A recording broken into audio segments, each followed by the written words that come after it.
Long ago, when I was first initiated into this spiritual path, so to speak, all around me, and still to this day, really, I hear so many people and teachers speak about ego and the separate self. And to my knowing, I couldn't perceive any such thing. I didn't know what they were actually talking about. Sure, I had a sense of what was underlying the very words that were spoken, but I didn't know experientially what was being pointed towards.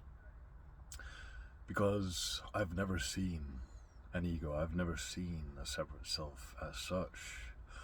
So when I came to realize years later down the path that what is really meant by the ego or the separate self is simply the idea or the thought that you have of who you think you are. Which means that upon cessation of thinking about yourself, upon cessation of believing yourself to be a certain someone in relation to something, usually, there's no identification. And that is what we would traditionally call freedom. Because without identity, there cannot be attachment, there cannot be clinging, and therefore we are suspended from suffering.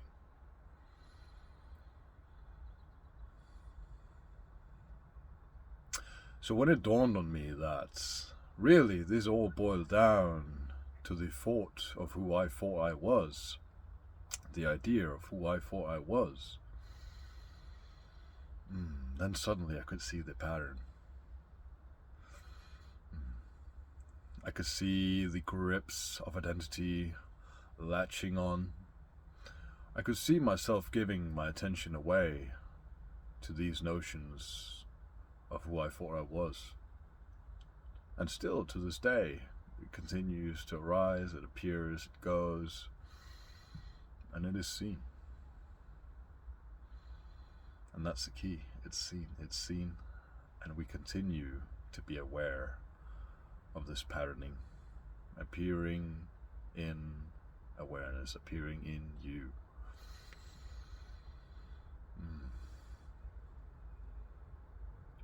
And so that's how thought loses its ability to pull us away.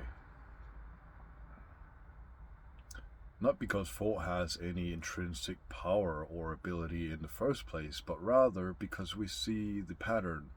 And so without the investment, without the interest in continuing this pattern, without the attention being given to the thought itself, the idea, the belief, we essentially starve the thought. Because thought feeds on your attention. Thought without attention and without belief is nothing. Thought requires your attentive belief in order to continue its operating system.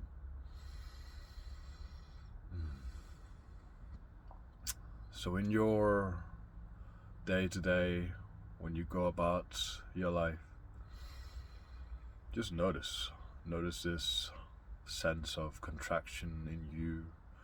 Notice on behalf of whom these sensations rather, appear. Does your sense of self betray the truth of what you actually are? Investigate, look, and really embody, feel.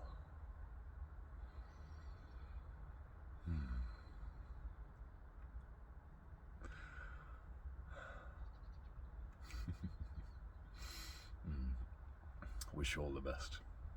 Have a good day. Bye.